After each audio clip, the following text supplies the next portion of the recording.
आज 16/8/2020 अव्यक्तम महावाक्य revise course से 7/3/1986।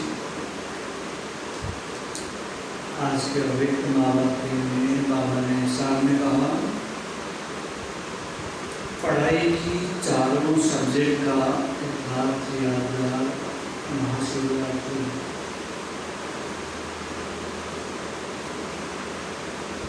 पढ़ाई की चारों सब्जेक्ट का यथार्थ यादगार महाशिवरात्रि।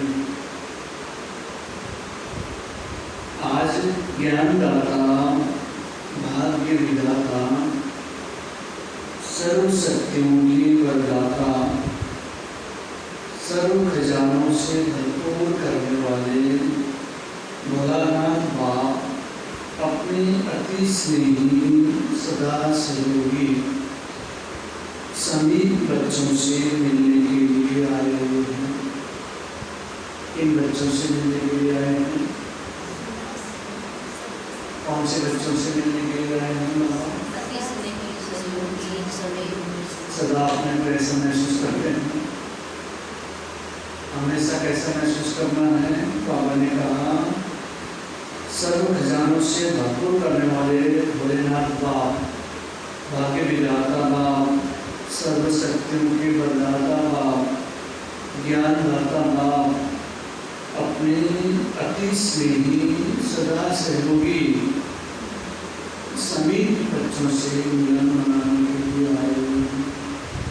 अपने को हमेशा बाबा का समीप महसूस करना है। यह मिलन ही सदा काल का उत्सव मनाने का यादगार बन जाता है। क्या कहा बाबा ने?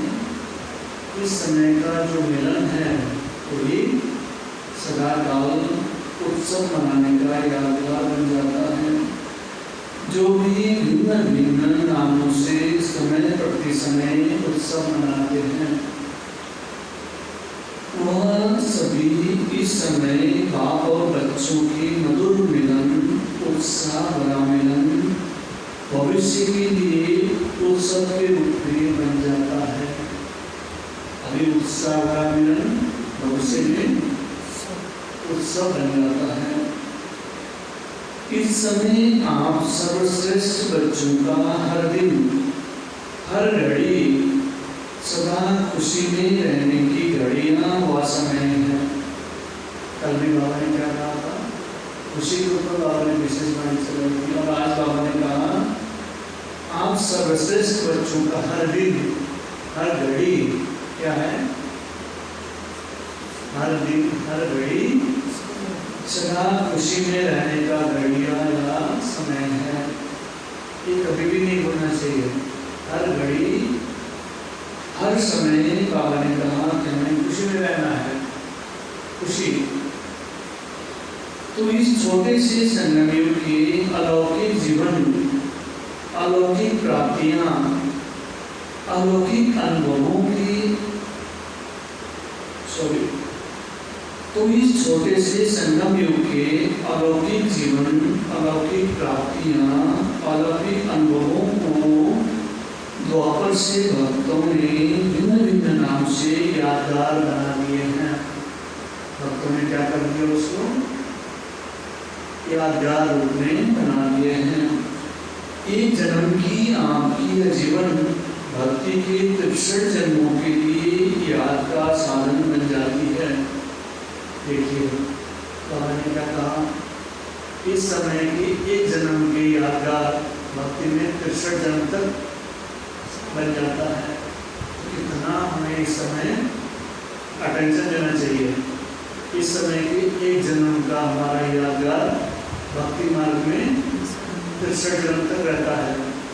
जैसे कहीं हमारी अगर फोटोग्राफी हो रही हो, हम कितना अटेंशन देते हैं, सब कुछ थोड़ा अलग रहता है, थोड़ा सब कुछ मिला हुआ होना चाहिए, चेहरे की स्माइलिंग से लेकर के सारा ड्रेस वगैरह सब कुछ है ना, ध्यान देते हैं ना, ताकि हमारा पिक्चर सही आए। इसी प्रकार से बाबा ने कहा कि हमें हर घड़ी अटेंशन देने की जरूरत है। क्यों? क्योंकि इस एक जन्म का 63 जन्म तक हमारा यादगार बनेगा। एक जन्म के हमने जो भी कार्य किए हैं उसका 63 जन्म तक यादगार बनेगा। इसलिए हमें बहुत ध्यान देने की जरूरत है। तुम इतनी महान आत्माएं हो, ऐसा महसूस होता है कि हम इतनी महान आत्माएं हैं। एक जन्म के हमारे कर्म 63 जन्म तक यादगार बनते हैं। इस समय की सबसे वंडरफुल बात यही देख रहे हो, जो प्रैक्टिकल भी मना रहे हो और निमित्त उस यादगार को भी मना रहे हो। चैतन्य भी हो और चित्र भी साथ साथ है।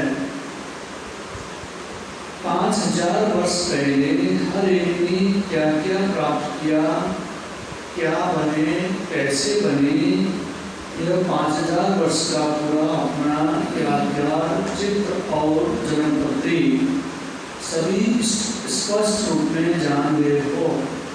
बाबा ने तो कह दिया, सभी जान रहे हैं, जानने भी नहीं, स्पष्ट जान ले, स्पष्ट जन्मपत्री अपना भविष्य में क्या बनना है, अभी क्या बनेंगे, तो क्या जाकर के बनेंगे, अभी हमें क्या करना है। बाबा ने कहा स्पष्ट रूप में तुम्हें मालूम है, सुन रहे हो और देख देख हर्षित हो रहे हो कि यह हमारा ही गायन पूजन हमारे जीवन की कथाएं वर्णन कर रहे हैं। ओरिजिनल आपका चित्र तो बना नहीं सकते हैं, इसलिए भावना पूर्वक जो भी टच हुआ वो चित्र बना दिया है। भक्ति मार्ग में देखिए कितने सुंदर चित्र बनाते हैं। फिर भी बाबा ने क्या कहा, ओरिजिनल वो चित्र तो बना नहीं सकते हैं, लेकिन जो टच हुआ वो बना दिया। इसका अर्थ क्या हुआ? बाबा ने कहा कि इससे भी तुम सुंदर होते हो। ऐसा महसूस होता है, तो खुशी होती है। देख देख करके बाबा ने कहा अपने अंदर ये खुशी होनी चाहिए। तो प्रैक्टिकल शिव जयंती तो रोज मनाते ही हो, क्योंकि संगम युग है ही अवतरण का युग। श्रेष्ठ कर्तव्य श्रेष्ठ चरित्र करने का युग। बाबा ने एक लाइन में पूरा ज्ञान सुना है, संगम युग है ही श्रेष्ठ कर्तव्य और श्रेष्ठ चरित्र करने का युग। संगम युग ऐसा युग है, ऐसा युग है संगम युग, श्रेष्ठ कर्तव्य और श्रेष्ठ चरित्र करने का युग। लेकिन बेहद युग के बीच में यह यात्रा दिन भी मना रहे हो। आप सबका मनाना है, मिलन मनाना और उनों का मनाना है। क्या होगा? हम सभी का शिवरात्रि मनाना, मिलन मनाना है और दुनिया वालों को मनाना, हम लोगों का मनाना, मिलन मनाना है और दुनिया वालों का मनाना, दुनिया वालों का मनाना है आह्वान करना। शिवरात्रि मनाते हैं तो उस दिन क्या करते हैं? भगवान के आह्वान करते हैं, बुलाते हैं, हे भगवान आओ। लेकिन हम बच्चे क्या करते हैं? बुलाते हैं अभी नहीं, हम क्या करते हैं? हम मिलन मनाते हैं। कितना अंतर है। उन्हों का है पुकारना और आपका है पा लेना।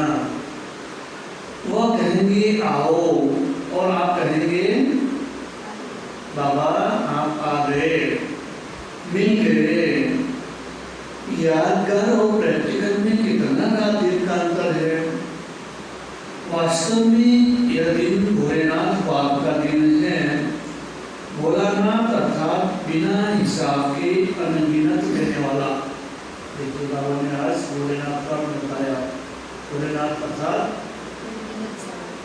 भोलानाथ अर्थात बिना हिसाब के अनगिनत देने वाला। आपने इतना नहीं किया कि आपसे कोई हिसाब नहीं मांगेगा,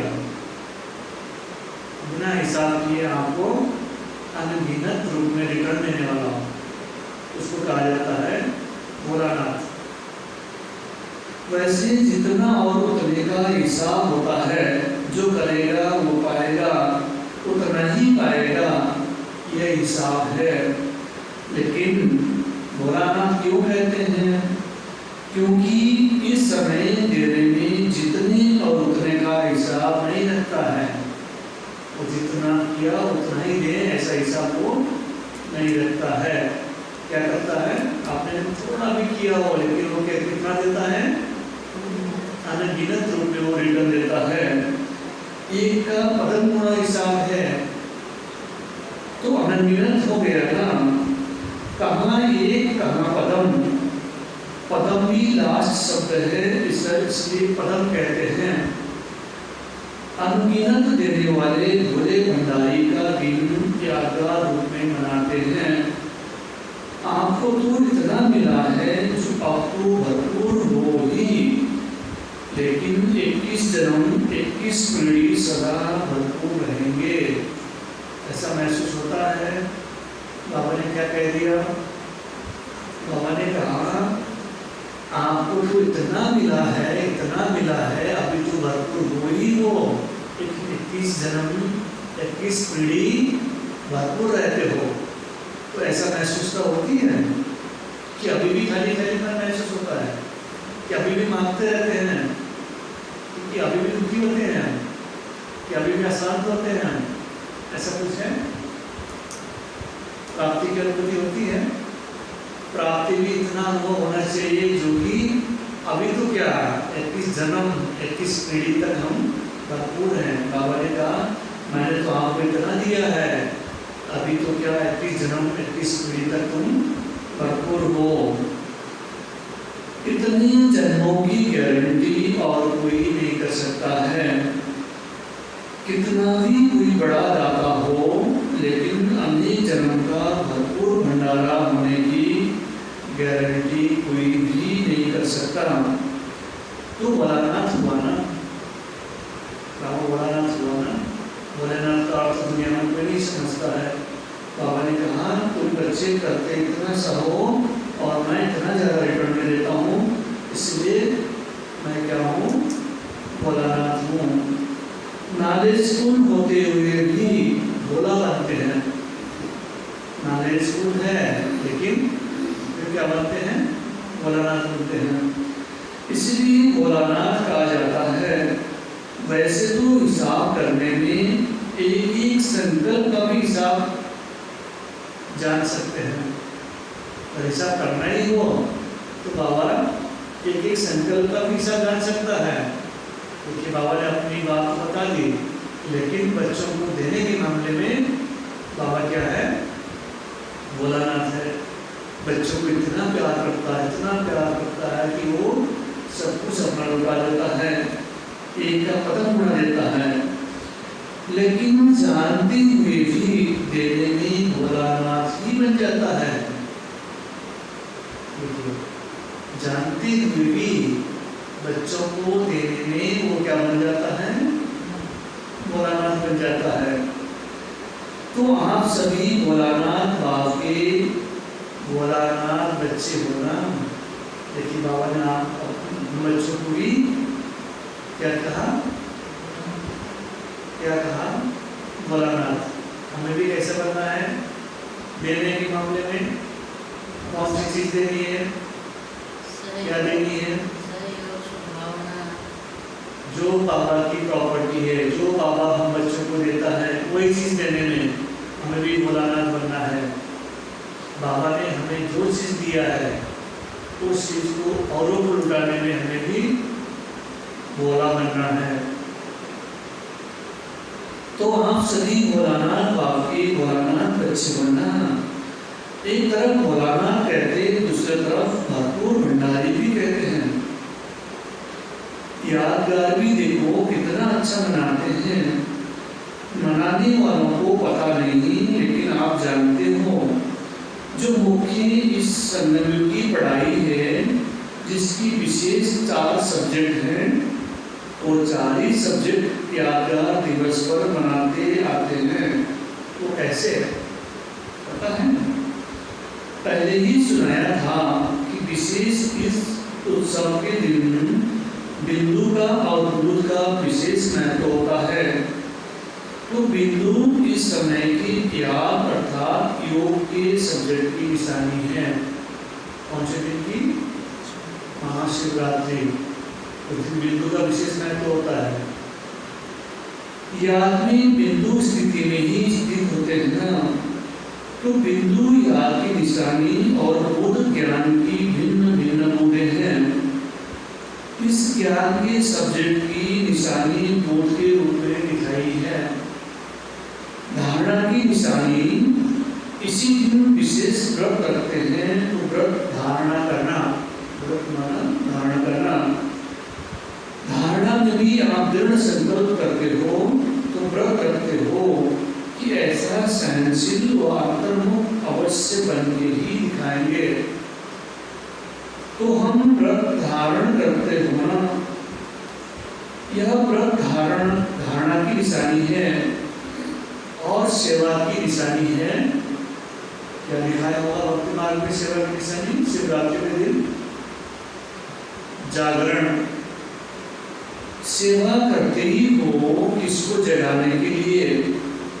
अज्ञान नींद से जगाना, जागरण कराना, जागृति दिलाना, यही आपकी सेवा है। तो ये जागरण सेवा की निशानी है। तो वो 4 ही सब्जेक्ट आ गई ना शिवरात्रि के दिन। लेकिन सिर्फ रूपरेखा उन्होंने स्थूल रूप में बदल दी है। फिर भी भक्त भावना वाले होते हैं और सदा ही सच्चे भक्तों की यह निशानी होगी कि जो संकल्प करेंगे उसमें दृढ़ रहेंगे। इसलिए भक्तों से भी बाबा का स्नेह है। बाबा का भक्तों से स्नेह क्यों है? आज बाबा ने स्पष्ट किया, भक्तों से बाबा का स्नेह होने के कारण भक्त क्या होते हैं? दृढ़ होते हैं। फिर भी आपकी यादगार को द्वापर से परंपरा को चला रहे हैं और विशेष इस दिन जैसे आप लोग यहाँ संगम पर बार बार समर्पण समारोह मनाते हो, अलग अलग भी मनाते हो, ऐसे ही आपके इस फंक्शन का भी यादगार वह स्वयं को समर्पण नहीं करते, लेकिन बकरे को करते हैं, बलि चढ़ा देते हैं।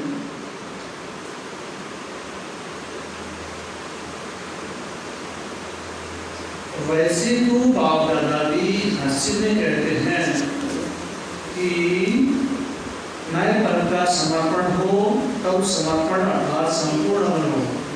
ये भी बहुत बड़ी बात है। कोई भी यादगार 63 जन्म से अच्छी रीति से मनाते रहें और उस यादगार को 63 जन्म तक मनाए रहना और भावपूर्ण तरीके से, ये बहुत अच्छी बात है। इसलिए बाबा ने कहा भक्त भी मेरे अति स्नेही बच्चे हैं। बाप समान बनो। जैसे ब्रह्मा बाप ने पहला कदम क्या उठाया? मैं और मेरा पन का समर्पण समारोह माना। किसी भी बात में मैं के बजाय सदा नेचुरल भाषा में, साधारण भाषा में ही बाप शब्द ही चुना। मैं शब्द नहीं, मैं शब्द ना है, बाप बाप। बाबा ने ही कराया, कराने वाला बाबा ही है। ब्रह्मा बाबा की मुख से कभी भी मैं शब्द सुनने को नहीं मिलता है। बाबा क्या कहता है? हर कार्य बाबा ने कराया। बाबा करा रहा है, मैं कर रहा हूँ नहीं। बाबा चला रहा है, मैं कहता हूँ नहीं। बाबा कहता है। हर की कोई भी व्यक्ति या वैभव से लगाव यह मेरापन है। तो मेरेपन को और मैंपन को समर्पण करना, इसको ही कहते हैं, क्या कहते हैं? मेरेपन को और मैंपन को समर्पण करना, इसको ही कहते हैं, क्या कहते हैं? क्या कहते हैं इसको? बलि चढ़ाना। बलि चढ़ना अर्थात महाबली बनना। तो यह समर्पण होने की निशानी है। मैंपन को चढ़ाना ही सच्चे अर्थ में समर्पण होना है। तो बात कदा भक्तों को एक बात की ऑफरिंग देते हैं, किसी भी रूप से भारत में व हर देश में उत्साह की लहर फैलाने के लिए उत्सव बनाए तो अच्छे हैं ना। चाहे 2 दिन के लिए हो या 1 दिन के लिए हो, लेकिन उत्साह की लहर तो फैल जाती है ना, इसी उत्सव कहते हैं। फिर भी अल्पकाल के लिए विशेष रूप से बाप की तरफ मेजॉरिटी का अटेंशन तो जाता ही है ना। तो इस विशेष दिन पर क्या विशेष करेंगे? आपने पूछा इस विशेष दिन अर्थात महाशिवरात्रि के दिन हम विशेष क्या करेंगे? जैसे भक्ति में कोई सदा काल के लिए व्रत लेता है और कोई में हिम्मत नहीं होती है 1 मास के लिए, कोई 1 दिन के लिए या कोई थोड़े समय के लिए लेते हैं, फिर वो व्रत छोड़ देते हैं। आप तो ऐसे नहीं करते हो ना। मधुबन में तो धरनी पर पाँव नहीं है, और फिर जब विदेश में जाएंगे तो धरनी पर आएंगे या ऊपर ही रहेंगे? सदा ऊपर से नीचे आकर कर्म करेंगे या नीचे रहकर कर्म करेंगे? हमारे कर्म करते समय क्या स्थिति रहती है? नीचे आकर के कर्म करेंगे या ऊपर ही रह करके कर्म करेंगे? ऊपर रहना अर्थात ऊपर की स्थिति में रहना। मैंने कहा स्थिति आपकी कैसी रहती है कर्म करते समय? चेक करो कर्म करते समय कि हमारी स्थिति साधारण तो नहीं रहती है। बाबा ने कहा चेक करना चाहिए। ऊपर कोई छत पर नहीं लटकना है, बाबा मजाक भी करता है। ऊंची स्थिति में स्थित हो कोई भी साधारण कर्म करना अर्थात नीचे आना, लेकिन साधारण कर्म करते भी स्थिति ऊपर अर्थात ऊंची हो। जैसे पाप भी साधारण कर्म लेता है ना, कर्म तो साधारण ही करेंगे ना। जैसे आप लोग बोलेंगे वैसे ही बोलेंगे बाबा भी। तो कर्म साधारण है, कर्म ही साधारण है, लेकिन साधारण कर्म करते भी ऊंची स्थिति रहती है। ऐसे आपकी भी स्थिति सदा ऊंची हो। कर्म करते समय विशेष अटेंशन देने की जरूरत है। बीच बीच में चेक करने की आवश्यकता है कि मेरी स्थिति किस प्रकार की है। ऐसा तो नहीं है कि मैं कर्म करते समय कर्म कॉन्शियस कर्म की ही उसमें आकर के कर्म कर रहा हूँ या कर रही हूँ। नहीं, बाबा ने कहा कर्म करते समय भी विशेष अटेंशन रखना है कि मेरी स्थिति किस प्रकार की है।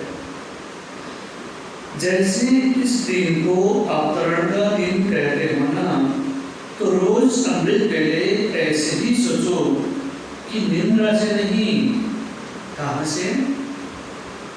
शांति धाम से कर्म करने के लिए अवतरित हुए हैं। रोज जैसे नींद से जागते हैं, जागते ही हमें क्या सोचना है? हम नींद से जागे नहीं, कहाँ से अवतरित हुए हैं? हम शांति धाम से अवतरित हुए हैं। क्या करने के लिए? ईश्वरीय कर्म करने के लिए। ईश्वरीय कर्म करने के लिए हम शांति धाम से अवतरित हुए आत्मा है, तो हमारे कर्म भी उसी प्रकार से श्रेष्ठ होंगे। और रात को कर्म करके शांति धाम में चले जाओ। देखिए बाबा ने कितनी सहज विधि बताई। जब सोना होगा तो क्या सोचो? हम अब शांति धाम जा रहे हैं, वास्तव में शांति धाम क्या है? वो हमारा घर है। लोग सारे दिन कहीं बाहर जाते हैं तो शाम को घर लौट के आते हैं।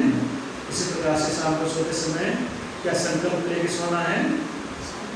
शांति धाम मेरा घर है, मुझे घर वापस जाना है। और जैसे नींद खुली तो संकल्प ये आना चाहिए कि मैं शांति धाम से अवतरित आत्मा हूँ, यहाँ कर्म करने के लिए बाबा ने मुझे भेजा है।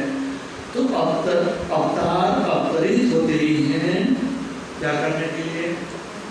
जैसे आपने अपने को अवतार समझ लिया, अवतरित आत्मा समझ लिया, तो अवतार हो गए। कोई अवतार लेता है दुनिया में तो क्या कर्म करने के लिए?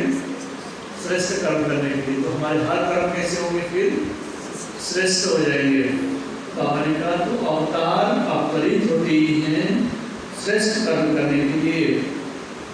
उनको जन्म नहीं कहते हैं, अवतरण कहते हैं। ऊपर की स्थिति से नीचे आते हैं, यह है अवतरण।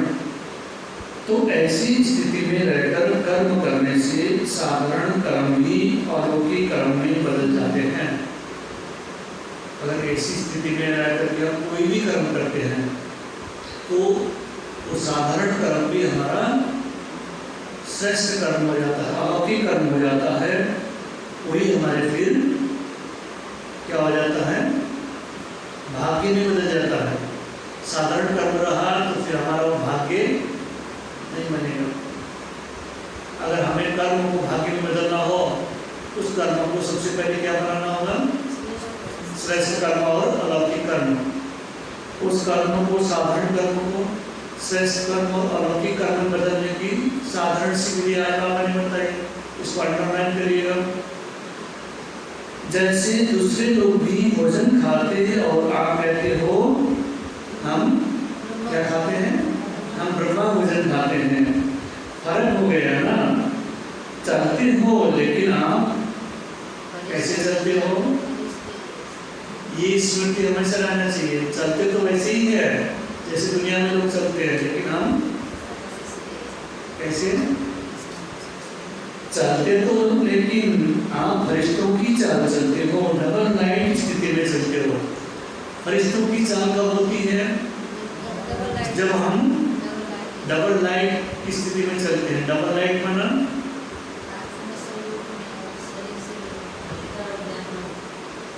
डबल लाइट माना एकदम ऐसे चले कि बगल वाले को भी पता न चले। प्रकाश का स्वरूप जैसे चलता है, छाया जैसे चलती है, उस हिसाब से चले, बगल वाले को पता भी नहीं चले। डबल लाइट स्थिति में चलते हो, ये युक्त होकर के चले। तो बाबा ने कहा, तब बाबा ने कहा ये इसको कहते हैं फरिश्तों की चाल। जी जी, आत्मिक स्थिति में तो अलौकिक चाल, अलौकिक कर्म हो गया ना।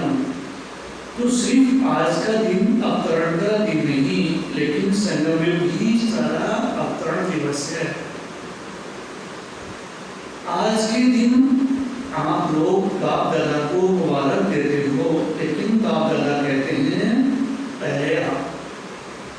बाबा कितना निरंकारी है। अगर बच्चे नहीं होते तो बाप कौन कहता? बच्चे ही बाप को बाप कहते हैं, इसलिए पहले बच्चों को मुबारक। आप सब बर्थडे का गीत गाते हो ना, happy birthday to you.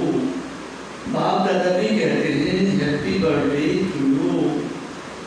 Birthday की मुबारक तो बच्चों ने बाप को दी, बाप ने बच्चों को दी, और मुबारक से ही पल रहे हो। आज विशेष करके आज महाशिवरात्रि के ऊपर बाबा ने गाड़ी चलाई है, इसलिए बाबा ने कहा मुबारक से ही हम क्या कर रहे हैं? पल रहे हैं। आप सबकी पालना ही क्या है? बाप की, परिवार की बधाइयों से ही पल रहे हो। ऐसा महसूस होता है? सबके वरदानों से, सबकी बधाइयों से हम पल रहे हैं। बधाइयों से ही नाचते, गाते, पलते, उड़ते जा रहे हो। देखिए ऐसा महसूस होता है। क्यों?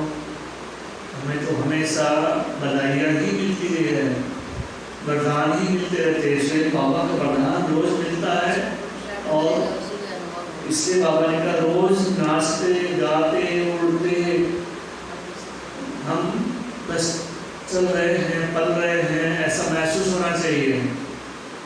संगम युग कैसा युग है? संगम युग का युग कैसा युग है जी? संगम युग का युग है मौज बनाने का युग।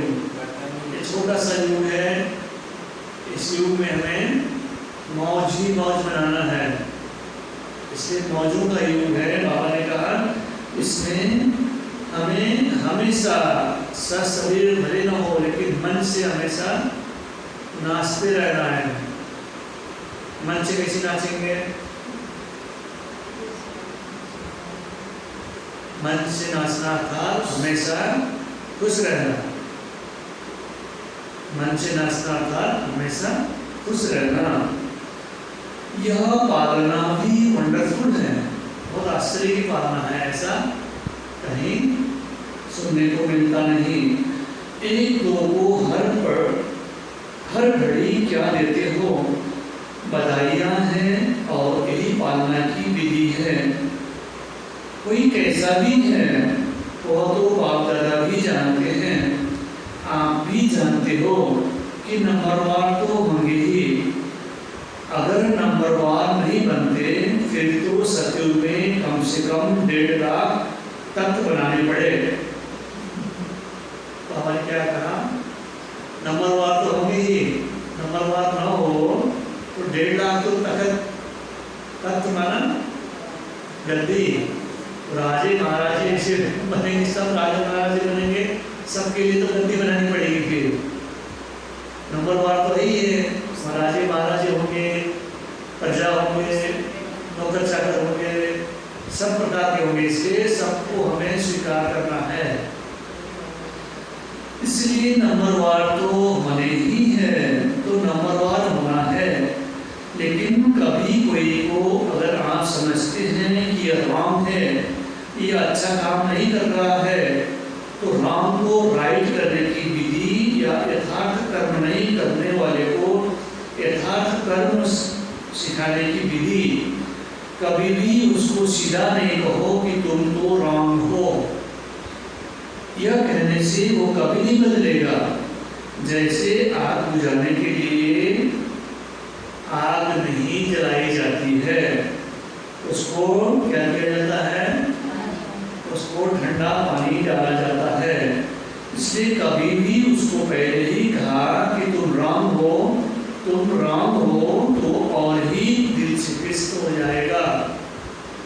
पहले उसको अच्छा अच्छा कह उसके करके थमाओ तो सही, पहले पानी तो डालो, फिर उसको सुनाओ कि आग क्यों लगी।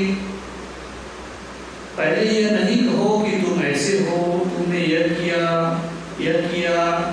पहले ठंडा पानी डालो, पीछे वो अभी महसूस करेगा कि हाँ आग लगने का कारण क्या है और आग बुझाने का साधन क्या है। अगर बुरे को बुरा कह देते तो आग में तेल डालते हो। इसलिए बहुत अच्छा कह करके पीछे उसको कोई भी बात दो तो उसमें सुनने की, धारण करने की हिम्मत आ जाती है। आज से ध्यान रखिएगा, कोई अगर आपको कह रहा है कि बहुत अच्छा, इसका मतलब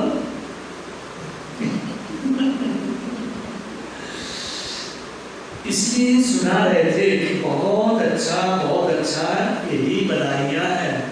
बाबा कितना चतुर सुधार है। जैसे बाप दादा भी कभी किसको डायरेक्ट राम नहीं कहेगा, मुरली में सुना देगा राइट क्या है, राम क्या है। लेकिन अगर कोई सीधा आकर पूछेगा कि मैं राम हूँ, तो कहेगा नहीं, तुम तो बहुत राइट हो, क्योंकि उसमें उस समय हिम्मत नहीं होती है। जैसे पेशेंट जा भी रहा होता है आखिरी सांस होता है तो भी डॉक्टर से अगर पूछेगा कि मैं जा रहा हूँ तो कभी नहीं कहेगा हाँ जा रहे हो, क्योंकि उस टाइम हिम्मत नहीं होती है। दुनिया में भी बाबा ने बता दिया, अगर पेशेंट एकदम लास्ट स्थिति में होगी उसकी स्थिति तो भी डॉक्टर क्या कहेंगे नहीं आप बिल्कुल ठीक हो रहे हो, अच्छा ठीक है आप बिल्कुल ठीक हो जाएंगे, ऐसा होता नहीं आपको।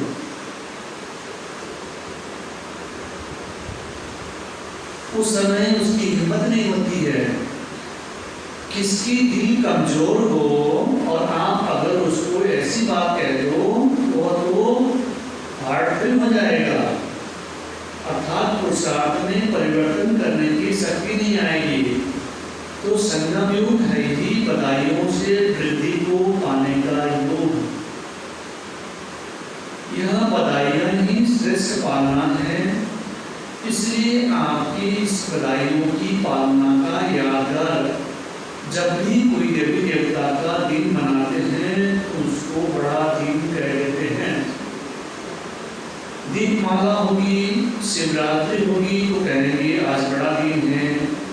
जो भी उत्सव होंगे उसको बड़ा दिन कहेंगे, क्योंकि आपकी बड़ी दिल है, उन्होंने बड़ा दिन कह दिया है।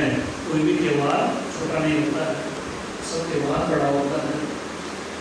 तुम एक दो को बधाइयां देना या बड़ी दिल है, समझा? ऐसे नहीं कि राम को राम समझाएंगे नहीं, क्योंकि बाबा ने फिर कहा, बाबा कितना चतुर सुझाव है। ऐसा नहीं उसमें होना कि आज से हम राम को राम नहीं समझाएंगे, ऐसा नहीं कि राम को राम समझाएंगे नहीं, लेकिन थोड़ा धैर्य रखो। लेकिन क्या करो, थोड़ा धैर्य रखो। इशारा तो देना पड़ेगा ना, लेकिन टाइम तो देखो ना, इशारा तो देना पड़ेगा। ऐसा भी नहीं है कि बिल्कुल इशारा नहीं देना है, लेकिन टाइम तो देखो ना।